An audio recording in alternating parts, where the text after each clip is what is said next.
आप देख रहे हैं इंडिया वॉइस। मैं हूं आपके साथ रिया डंगवाल। बुलेटिन की शुरुआत करेंगे बड़ी और अहम खबरों के साथ। यूपी के बदायूं में मंगलवार शाम को हुई 2 बच्चों की हत्या से हड़कंप मच गया। पुलिस ने आरोपी साजिद का 3 घंटे के अंदर ही एनकाउंटर कर दिया। जिन बच्चों की हत्या हुई है उनके पिता ने कहा कि साजिद से उनका कोई दुश्मनी नहीं थी, वो बच्चों के बाल भी काटता था। साथ ही मृतक बच्चों के पिता विनोद सिंह ने कहा कि समझ नहीं आ रहा है कि आखिर साजिद ने बेटों की हत्या क्यों की। साजिद ने मेरी पत्नी से 5,000 रुपए मांगे थे जो उसे दे दिए गए। उन्होंने आगे कहा कि साजिद के भाई जावेद का पकड़ा जाना बेहद जरूरी है, जिससे कि पता चल सके कि दोनों बच्चों की हत्या की मुख्य वजह आखिर क्या थी। किसी दूसरे के इशारे पर तो यह हत्याकांड को अंजाम नहीं दिया गया। साजिद के एनकाउंटर के बाद अब जावेद का पकड़ा जाना बहुत जरूरी है और हत्याकांड की मुख्य वजह तभी पता चल पाएगी, इसलिए उसका एनकाउंटर नहीं, जिंदा पकड़ा जाना जरूरी है।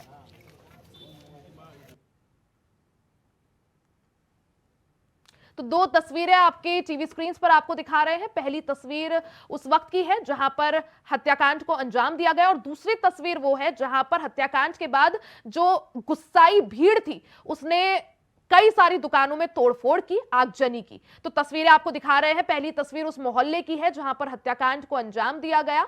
उसके बाद जो गुस्साई भीड़ है उसने वहां पर मोहल्ले में तोड़फोड़ की, आगजनी की घटना भी सामने आई। तो बदायूं में इस डबल मर्डर केस में अब तक पुलिस ने एक एनकाउंटर किया है। साथ ही जो आरोपी है, जो मुख्य आरोपी है, उसका भाई अभी भी फरार है। साथ ही पुलिस ने बड़ी कार्रवाई करते हुए मर्डर केस के 3 घंटे के अंदर ही बड़ी कार्रवाई को अंजाम दिया। 3 तस्वीरें आपको दिखा रहे हैं। पहली तस्वीर उन 2 मासूमों की है जिन्होंने इस हत्याकांड में अपनी जान गंवाई है। पहला मासूम 11 साल का है, दूसरा 6 साल का है। दूसरी तस्वीर आपको दिखा रहे हैं। इस पूरे हत्याकांड के बाद इलाके में अफरा तफरी मच गई, हड़कंप का माहौल है। नाराज लोगों ने कई सारी दुकानों में तोड़फोड़ की है, साथ ही आगजनी की है। तीसरी तस्वीर आपको दिखा रहे हैं, वहां पर मामला गरमाने के बाद लगातार जो है भारी संख्या में पुलिस बल को तैनात किया गया है ताकि स्थिति जो है नियंत्रित रहे। जैसा कि आप जानते हैं कि आज सायंकाल की घटना है और 2 बच्चों की हत्या हुई। इसमें खून से लथपथ अभी वहाँ से निकल गया और हमारी जो पुलिस टीम को पता चला, उसने पीछा किया तो इसको शेखोपुरी जंगल की तरफ जाता दिखाई दिया। वहाँ हमारी टीम जब एसओजी और लोकल थाने पुलिस पीछा करते हुए पहुँची है, उस समय वहाँ पर जो है उसने फायर किया, जवाबी फायर किया और भागने का प्रयास किया। पुलिस ने फायर किया, इस जवाबी फायरिंग में वो घायल हुआ और उसकी मृत्यु हो गई। हमारे बहू के बाल बच्चा होने को अस्पताल में भर्ती है। 2-3 घंटे की बात है, मन नहीं लग रहा। क्या नाम था उसका? जावेद है लड़का नाम। अरे नाई है, हमारे पड़ोसी में है, बाल कटवाता था।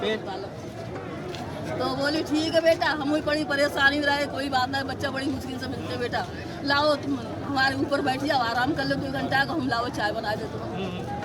तीसरा बच्चा इन्हें बुला के ले गया, पता ना भाई, हम तो नीचे ही थे। जो बीच वाला उसों के हाथ में मारा, दोनों काटे, दोनों उसों के मारा हाथ में, वो ऊपर से कूद के आया थोड़ा से ग्रिल से। बोले अम्मा देखो तो जाके, तब तक गेट बंद कर लिया, अंदर से देखा छुरी थी तो इतनी बड़ी। क्या लोग थे? अकेला। वो जो सैलून वाले भैया थे वो लोग आए थे, तभी ऊपर में छोटे बड़े वाले भाई को ऊपर ले गए, फिर पता नहीं क्यों मारा, फिर मुझे भी मारने लगा। मैंने उनका चाकू हटाकर उनको धक्का देकर नीचे भागाया। आपको भी मारने की कोशिश की? कुछ कहीं चोट तो नहीं लगी आपको? लगी है। कहाँ लगी है? ये एक उंगली में, सामने लगी, सर में लगी है और हाथ में लगी है। कुछ कह रहा था उस टाइम, जिस टाइम वो जो है मार रहा था, कुछ बोल रहा हो, कुछ कह रहा हो, कुछ सुना हो आपने? नहीं। क्यों किया ऐसा? कभी कोई झगड़ा हुआ था? कभी क्या हुआ, क्या था, क्यों किया उसने ऐसा? कुछ पता है आपको? नहीं। आप लोग दुकान जाते थे, कभी कोई बात हुई हो, कभी उसने गुस्से में बोला हो या कुछ हो? नहीं। कुछ आपको याद आता है उससे आखिरी बातचीत आपकी क्या रही होगी जब आप कभी दुकान गए हो या कुछ और? दुकान जाते थे आप उसकी कभी कटिंग वटिंग कराने? इन्हीं के यहाँ जाते थे, इन्हीं के यहाँ रोज कटवाते थे। इन्हीं क्या जाते थे कटवाने? अच्छा, तो उस टाइम कभी कुछ उसने कहा हो या कभी गलत तरीके से बातचीत की हो? कभी कुछ गलत नहीं लगा? अच्छा, तो कल जब ये आया तो कितने लोग आए थे? दो लोग आए थे। कल घटना क्रम कुछ इस प्रकार का है कि ये जो व्यक्ति है आरोपी साजिद, वो अपना खोखा नाई का वो जो पीड़ित परिवार उसके घर के सामने रहता है, उसके घर में आना जाना भी था उसका। और कल शाम को 7:30 बजे ऐसा बताया गया कि वो सीढ़ियों से घर में आया और ऊपर छत पर सीधा चला गया। जाकर के वहां उसने जो दोनों बच्चे खेल रहे थे उन पर आक्रमण किया और दोनों बच्चों की हत्या कर दी। और वहां से फिर नीचे निकल के आया और जब वो जाने लगा तो भीड़ ने उसको पकड़ने की कोशिश की, लेकिन भीड़ से निकल के वो भाग गया।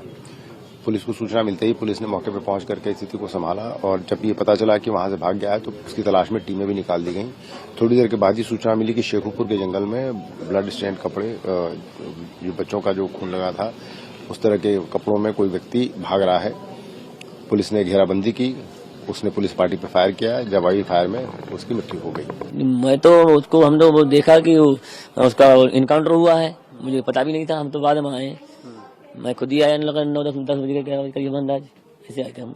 आपकी वाइफ ने कुछ बताया कि जब करने के बाद वो भागा हो या क्या क्या भागा? वो भागा तो था, वो पकड़ लिया पुलिस ने, पकड़ा था तो पुलिस से भी मतलब जैसे ये छोटा है ये भागा है वो जाने बात ही है, बाकी कोई मतलब ऐसा कुछ नहीं था। मतलब दो थे वो दोनों भाई। व्यवहार था उसको कि आप पहले से जानते थे उसको यहाँ नहीं व्यवहार देखिए हम रहते नहीं थे यहाँ, मैं तो बाहर रहता हूँ, बस आना जाना बाल कटवाए यही व्यवहार था हमारा। क्या करना मुझे इससे, कुछ भी नहीं हुई हमारी कभी। पता नहीं है क्यों मैटर क्या बना इसका, या किसी ने मैटर बनवाया है, पता नहीं इसके हाथ का ऐसा काम करवाया कि हम ऐसा करें, इस चीज तो हमें भी पता नहीं चल रहा है। वहीं बदायूं दोहरे हत्याकांड पर उत्तर प्रदेश के मंत्री दानिश आजाद अंसारी का बयान सामने आया है। उन्होंने इस घटना को बेहद दुखद बताया है और लोगों से कानून व्यवस्था बनाए रखने की अपील की है। दानिश अंसारी ने कहा कि कानून व्यवस्था बनाए रखने के लिए जानी जाने वाली योगी सरकार ने मामले में तत्काल कार्रवाई की है और एक आरोपी को ढेर कर दिया है। ये दुखद घटना है और प्रशासन ने त्वरित जो भी आवश्यक कार्रवाई होनी चाहिए वो कार्रवाई की है। उत्तर प्रदेश की योगी सरकार ये कानून व्यवस्था की सरकार मानी जाती है और कहीं भी उत्तर प्रदेश में कहीं भी कोई घटना होती है तो जो भी आवश्यक तुरंत कार्रवाई होनी चाहिए, हमारी प्रशासन उसको तुरंत करता है। वहीं अब इस मामले में कांग्रेस नेता प्रमोद तिवारी ने भी दुख जताया है और सरकार से सख्त कार्रवाई करने की मांग की है। मैं पूरी तरीके से स्तब्ध हूं, दुखी हूं, मेरे पास शब्द नहीं कि मैं उस घटना का वर्तसना और निंदा कर सकूं। जितनी की जाए वो कम। मुझे एक चीज जरूर कहनी है इस मामले में कि अपराधियों को और इसमें सहायक लोगों के खिलाफ कठोरतम कार्रवाई होनी। वहीं बदायूं के इस मामले में सियासत भी तेज हो गई है। इस मामले में सरकार और विपक्ष के बीच आरोप प्रत्यारोप का दौर शुरू हो गया है। क्या कुछ कहा गया, आइए सुनाते हैं। जी, हिंदू हो या मुसलमान, जिसने भी कानून को अपने हाथ में उत्तर प्रदेश में लेने की कोशिश की है उसको बख्शा नहीं गया है। इस साजिश ने भी कानून को अपने हाथ में लेकर के जिस ढंग से निर्मम हत्या उसने की थी उसकी, और पुलिस के ऊपर भी उसने अटैक किया, ऐसा कहा जा रहा है, जिसके कारण उसकी इनकाउंटर में मृत्यु हुई। देखिए, मुझे लगता है कि बार बार योगी आदित्यनाथ जी के ये दावे बेकार हुए जा रहे हैं और फेल साबित हो रहे हैं कि उत्तर प्रदेश से अपराधी भाग गए हैं। अगर उत्तर प्रदेश से अपराधी भाग गए हैं तो 5 कालिदास मार्ग के पास भी गोलियां चलती हैं जहां पे मुख्यमंत्री रहते हैं, और बदायूं जैसे जघन्य अपराध भी होता है। इसी सरकार में हमने हाथरस भी देखा, हमने कठुआकांड भी देखा। मुझे लगता है कि भारतीय जनता पार्टी और केंद्र नेतृत्व को कम से कम उत्तर प्रदेश में ध्यान देना चाहिए कि इस प्रकार के जघन्य अपराध मुख्यमंत्री के बार बार कहने के बावजूद भी हो रहे हैं। ये कानून व्यवस्था में बड़ा सवाल है। वहीं बदायूं डबल मर्डर मामले में मिलने पहुंची सांसद, पीड़ित परिवार से मिलने पहुंची है सांसद संघमित्रा मौर्य। पीड़ित परिवार से उन्होंने मुलाकात की है। तो बदायूं से सांसद संघमित्रा मौर्य तत्काल जो है पीड़ित परिवार से मिलने पहुंची। वहीं बदायूं में ये डबल मर्डर केस सामने आया जिसमें एक नाई ने पड़ोस के 2 बच्चों की गला रेतकर हत्या कर दी। इस मामले पर सियासत भी तेज होती जा रही है। ऐसे में योगी सरकार से सांसद, आपको बता दें सांसद संघमित्रा मौर्य पीड़ित परिवार से मिलने पहुंची है। बदायूं डबल मर्डर केस में सियासत भी तेज होती जा रही है। ऐसे में पीड़ित परिवार के साथ संवेदना बांटने और वहां पर लगातार जो है कई जो नेता हैं वो पहुंच रहे हैं। ऐसे में बदायूं से सांसद संघमित्रा मौर्य पीड़ित परिवार से मिलने पहुंची है और पीड़ित परिवार से उन्होंने मुलाकात की है, बातचीत की है, संवेदना उनके साथ अपनी जताई है और तत्काल जो है मामले में कार्रवाई की बात सामने आ रही है। बता दें कि पुलिस ने तुरंत एक्शन लेते हुए मर्डर के 3 घंटे के अंदर ही जो मुख्य आरोपी है उसे ढेर कर दिया था। साथ ही एक अन्य जो दूसरा आरोपी है वो अभी फरार बताया जा रहा है और पुलिस उसकी तलाश में जुटी हुई है। ऐसे में बड़ी खबर आपको बता रहे हैं, बदायूं डबल मर्डर केस से जुड़ी ये बड़ी खबर, जहां अब पीड़ित परिवार से मिलने पहुंची हैं सांसद संघमित्रा मौर्य। पीड़ित परिवार से मिली है, उनसे बातचीत की है, हौसला अफजाई उनकी की है और साथ ही पीड़ित परिवार को ज्यादा से ज्यादा जो है मदद का उन्होंने यहां पर आश्वासन दिया है। तो मंगलवार रात बदायूं में डबल मर्डर केस देखने को मिला, जहां नाई ने पड़ोस के 2 बच्चों को अपना शिकार बनाया और उनकी गला रेतकर हत्या कर दी। दोनों बच्चों की उम्र जो है 11 और 6 साल बताई जा रही है।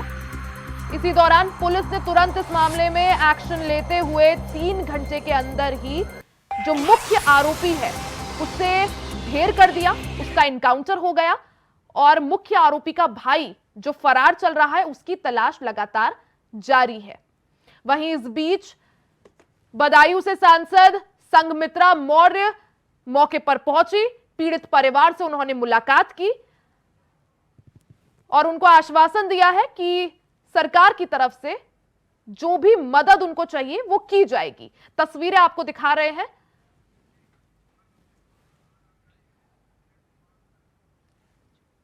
खबर पर ज्यादा जानकारी के लिए हमारे साथ विजय कुमार बदायूं से लाइव जुड़ गए हैं। विजय, बदायूं में जो डबल मर्डर केस देखने को मिला, अब उसको लेकर सियासत भी तेज होती जा रही है, जहां विपक्ष और जो पक्ष एक दूसरे पर आरोप भी लगा रहे हैं। वहीं इस बीच बदायूं से सांसद संघमित्रा मौर्य जो है पीड़ित परिवार से मुलाकात करने पहुंची, उनसे बातचीत की और एक तरह से उनका हौसला भी बढ़ाया और उन्हें हर मदद की जो है आश्वासन दिया है। इसको लेकर और क्या कुछ जानकारी?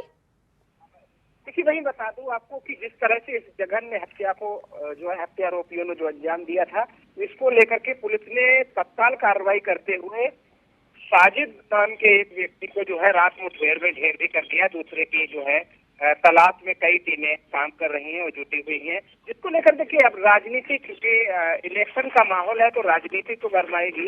इसको लेकर के देखिए कई राजनेता जो है पीड़ित है उनके घर पर जा रहे हैं। हालांकि बदायूं की सांसद संघमित्रा मौर्य भी जो है घर पर गई हैं और परिजनों को जो पूर्ण आश्वासन दिया है कि जो भी कार्रवाई होगी और पूरा जो है उनको जो है न्याय मिलेगा परिवार को। जी विजय, पीड़ित परिवार का यहाँ पर क्या कुछ कहना है? क्या वो जो कार्रवाई पुलिस की तरफ से की जा रही है, जो तुरंत एक्शन लिया गया, उससे खुश है, संतुष्ट है?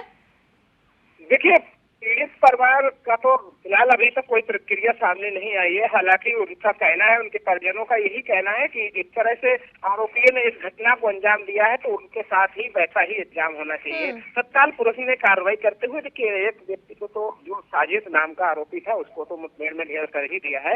दूसरे के लिए लगातार कार्रवाई चल रही है, कई टीमें तलाश में जुटी हुई है। हालांकि परिजन जो है बस कार्रवाई की ही मांग कर रहे हैं और दोनों बच्चों का जो है पोस्टमार्टम कराने के बाद परिजनों को सब सौंप दिया गया था।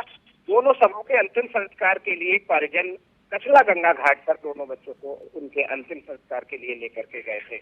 एक नया अपडेट भी आ रहा है कि जो साजिद मुठभेड़ में मारा गया था उसका भी पोस्टमार्टम के बाद सब जो है उसके गांव के लिए भेजा जाएगा। जी विजय, यहाँ पे जो बच्चे थे उनके पिता का बयान भी सामने आया था। वो कह रहे थे कि ऐसा कुछ हमारी दुश्मनी नहीं थी साजिद से, लेकिन वो हमारे घर आया, 5,000 रुपए की उसने डिमांड करी, मांगे, मेरी पत्नी चाय बना रही थी, तभी उसने इस हत्याकांड को अंजाम दिया। ऐसे में जब पिता कह रहे हैं कि कोई साजिश नहीं थी, तो आखिर हत्या की वजह क्या और पुलिस कहाँ तक आगे बढ़ पाई है इस मामले की जांच में? देखिए, अगर बात किसी तरह के साजिश या हत्या की आ रही है, तो ऐसा कुछ निकल के सामने नहीं आया है कि इसका वजह क्या रही कि हत्या किस कारण से की गई। हालांकि देखिए पुलिस हर पहलू की जांच कर रही है और हर पहलू को खंगालने पे जुटी है कि ऐसा हुआ क्या। हालांकि देखिए इंडिया वॉच की टीम उनके गांव सखानू भी गई थी। सखानू हालांकि उनके घर पे कोई परिजन नहीं मिले थे और आसपास के लोगों से जो पूछताछ के बाद निकल के आया था कि ये दोनों जो आरोपी हैं, ये इनका था कि पूरा दिन अपना बस सैलून पे रहकर के काम करना और शाम को घर आना। हालांकि मोहल्ला और वालों से ऐसा कोई मामला भी नहीं था कि इन पर कोई ऐसी उम्मीद की जा सके कि ऐसी घटना को ये लोग अंजाम दे पाएंगे। हालांकि इनका साधारण नेचर बता रहे हैं और ऐसी कोई मामला जो है इनके गांव से भी निकल के नहीं आ रहा है कि ये किसी तरह से क्रिमिनल टाइप हो या इनका कोई आपराधिक इतिहास रहा हो। जी विजय, साथ ही जो मुख्य आरोपी है, हालांकि वो तो एनकाउंटर में ढेर हो चुका है, लेकिन उसका जो भाई फरार चल रहा है उसको ढूंढने में पुलिस जुटी हुई है। लेकिन यहाँ पर पीड़ित परिवार का यही कहना है कि जो दूसरा आरोपी है जो फरार चल रहा है उसको जिंदा पकड़ा जा सके ताकि पता चल पाए कि आखिर क्यों इस हत्याकांड को अंजाम दिया गया। विजय जी बिल्कुल, देखिए जिस तरह से देखिए पुलिस भी इसी मान देने लगी है कि पूरे मामले का पर्दाफाश कैसे किया जाए और कई टीमें जो जावेद फरार है, जावेद की तलाश में जुटी हुई हैं और एसएसपी का भी यही मानना है कि इसको कैसे भी जिंदा पकड़ा जाए जिससे कि घटना के पीछे का पूरा पर्दाफाश हो सके कि किस कारण के लिए इसने इतनी बड़ी घटना को अंजाम दिया है कि जो दो मासूमों की उस तरह से जो है काट करके हत्या कर दी गई थी। जी विजय, साथ ही एक जो भाई है वो घायल भी बताया जा रहा है। जब इस हत्याकांड को अंजाम दिया गया तो 3 भाई शामिल थे जिनमें से 2 की मौत हो गई और तीसरा जो है घायल है, उसको लेकर क्या जानकारी? देखिए उसके हाथ में चोट है और उसके लिए जो है यहाँ नजदीकी जिला अस्पताल भर्ती कराया गया था। हालांकि वो स्वस्थ है और इसमें से जो ये तीसरा नंबर का जो बच्चा था ये भाग गया था। हालांकि 2 का जो है ऑन स्पॉट मौत हो गई थी। हालांकि ये हाथ में चोट बताई जा रही है जो आप नॉर्मल स्थिति में है। विजय, क्या पारिवारिक रंजिश का भी कुछ मामला हो सकता है? क्योंकि खबर ये भी थी कि जो हत्याकांड को अंजाम दिया गया वो नाई था और सामने ही बच्चों की जो मम्मी थी उनका पार्लर था, कुछ ऐसा कुछ। देखिए अभी तक अगर हत्या की वजह सामने साफ नहीं हो पाई है। हालांकि देखिए जिस तरह से ये संगीता ब्यूटी पार्लर था जिसके जस्ट सामने रोड के उस पार 20 मीटर की मात्र दूरी पर इसका हेयर सैलून था। अब दोनों में किस तरह की, हालांकि देखिए आसपास के लोगों से जो जानकारी मिलने पर बताया जाता है कि दोनों का आपस में कोई ऐसा मामला नहीं था। हालांकि उनके घर आना जाना था क्योंकि अगर आरोपी घर गए थे तो चाय जो बना रहे थे तो चाय की भी डिमांड की थी। तो इसके लिए ऐसा नहीं कहा जा सकता क्योंकि अगर कोई पारिवारिक रंजिश रही हो तो फिर हत्या आरोपी घर में कैसे जाएंगे, क्योंकि आज व्यक्ति उस समय अलर्ट रहेगा। पर मुझे लगता है कि कहीं ना कहीं अगर ये इस तरह की घटना को अंजाम दिया है तो जाहिर सी बात है इसके पीछे का राज पुलिस बहुत जल्द ही लगी हुई है, बहुत जल्द इसका पर्दाफाश करेगी। ठीक है विजय, आप नजर बनाए रखें। फिलहाल इस जानकारी के लिए बहुत बहुत शुक्रिया। वहीं अमेठी के गौरीगंज विधानसभा के सरमे गांव का मामला सामने आया है, जहां गांव में विकास कार्य न होने के चलते ग्रामीणों ने लोकसभा चुनाव का बहिष्कार किया। बता दें कि ग्रामीणों का आरोप है कि मेरे गांव में नाली खडंजे जैसी कोई विकास नहीं हुआ है। साथ ही ग्रामीणों का कहना है कि हम लोगों ने चुनाव के बहिष्कार का बोर्ड लगवाया है, जिसको ग्राम प्रधान के साथ मिलकर बीडीओ जामो ने भी उखड़वा कर फेंक दिया और हमारी समस्याओं के निस्तारण के बिना ही रिपोर्ट लगा दी गई।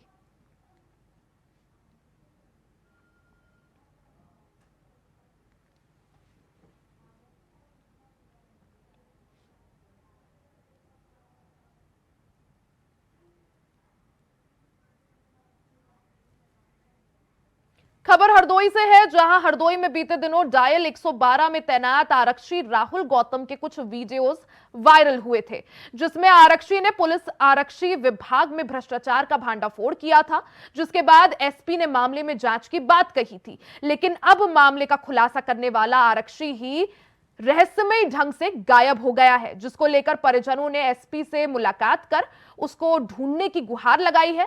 परिजनों का आरोप है कि इस दौरान एसपी साहब बेतुकी बयानबाजी करते हुए नजर आए। एसपी ने कहा कि तुम्हारे बेटे का कर्तव्य सही नहीं था और उसे बक्से में नहीं बंद कर लिया है, जो दे उसे निकाल कर आप भी ढूंढे, हम भी ढूंढेंगे।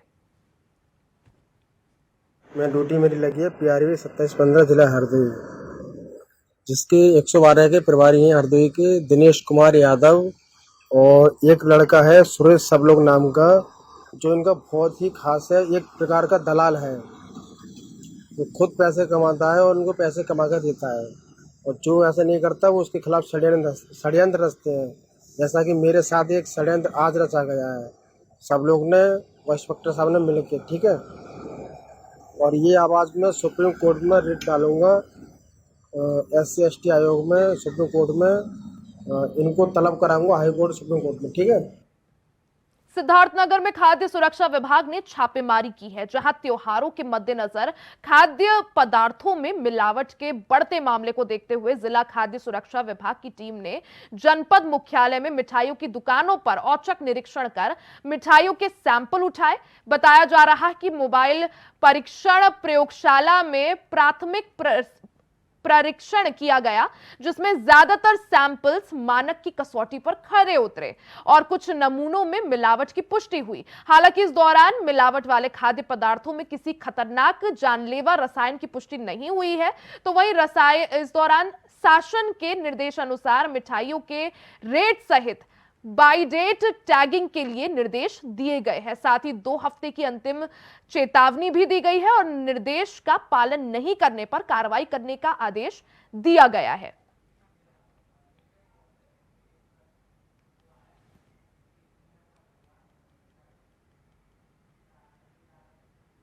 के जितने सभी प्रतिष्ठानों पे, मिठाई की दुकानों पे हम लोग आज चेक कराए हैं मिठाई को, और सबको नोटिस दी गई है। यूज बाय डेट अपना अंकित करें मिठाइयों पर, सबको निर्देश दिए गए हैं। वहीं दिल्ली के प्रगति मैदान में आयोजित हो रहे स्टार्टअप महाकुंभ में प्रधानमंत्री नरेंद्र मोदी संबोधित किया। इस दौरान प्रधानमंत्री नरेंद्र मोदी ने कहा कि भारत एक विकसित देश बनने के लिए रोड मैप बना रहा है और सही समय पर सही फैसले लिए जा रहे हैं। उन्होंने कहा कि देश में बिजनेस को लेकर लोगों की धारणा बदल रही है और इसमें स्टार्टअप इकोसिस्टम की बड़ी भूमिका है। भारत का स्टार्टअप इकोसिस्टम सिर्फ मेट्रो शहरों तक ही सीमित नहीं रह गया है, बल्कि अब ये एक सामाजिक संस्कृति बन चुका है। दिल्ली के प्रगति मैदान में स्टार्टअप महाकुंभ चला, जिसमें प्रधानमंत्री नरेंद्र मोदी ने संबोधित किया। विश्व गुरु भारत में ऐसे इनोवेटिव प्रोडक्ट्स और सर्विसेज तैयार हुई हैं, जिससे देश के हर कोने में डिजिटल सुविधाओं का विस्तार हुआ है। और साथियों, आपको अंदाज नहीं है कि हम जहां हैं, हम रोजमर्रा की जिंदगी है तो हमें पता नहीं चलता है, लेकिन मैं G20 समिट के समय देखता था, हमने यहां एक बूथ लगाया था जहां पर अभी आपके एग्जीबिशन लगाए वहां G20 समिट में, और वहां UPI कैसे काम करता है, हम 1-1 हजार रुपया देते थे ताकि उनको ट्रायल रन करने के लिए काम आए।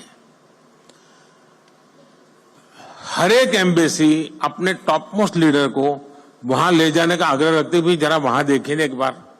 यानी वहां लाइन लगी रही थी बड़े बड़े नेताओं की कि UPI है क्या, काम कैसे करता है, और उनके लिए बड़ा अजूबा था। हमारे यहाँ गांव में सब्जी वाला भी बड़े आराम से कर लेता है।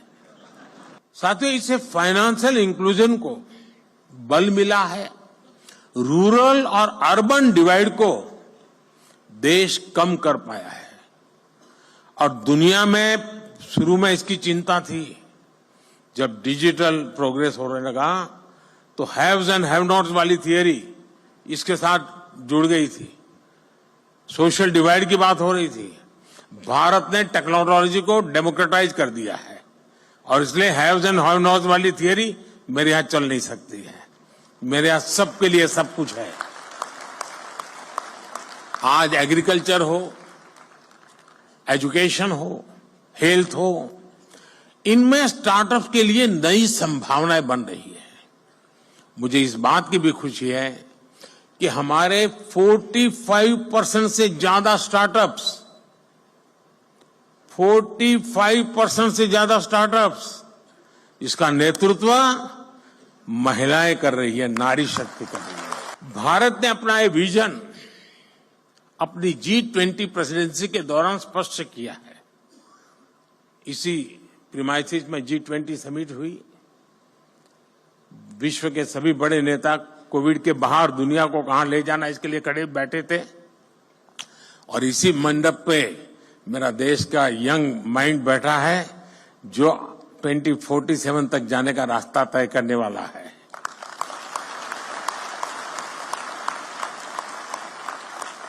भारत ने स्टार्टअप 20 के तहत दुनिया भर के स्टार्टअप इकोसिस्टम को एक साथ लाने का प्रयास किया है। इसी भारत मंडप में G20 के दिल्ली डिक्लेरेशन में पहली बार स्टार्टअप्स को न सिर्फ इंक्लूड किया गया बल्कि उन्हें नेचुरल इंजन ऑफ ग्रोथ भी माना गया। मैं जरूर कहूंगा कि आप G20 का ये डॉक्यूमेंट जरूर देखें आप, यानी किस लेवल पर हम चीज को ले गए हैं। अब हम AI टेक्नोलॉजी से जुड़े एक नए युग में है और आज दुनिया इस बात को मान के चलती है कि AI मतलब इंडिया का अपर हैंड रहने वाला है जी। ये दुनिया मान के चल रही है। अब हमारा काम है मौका नहीं छोड़ना है और मैं काफी मदद। इसी के साथ इस बुलेटिन में फिलहाल के लिए सिर्फ इतना ही। खबरों का सिलसिला आगे भी जारी रहेगा, बने रहे हमारे साथ।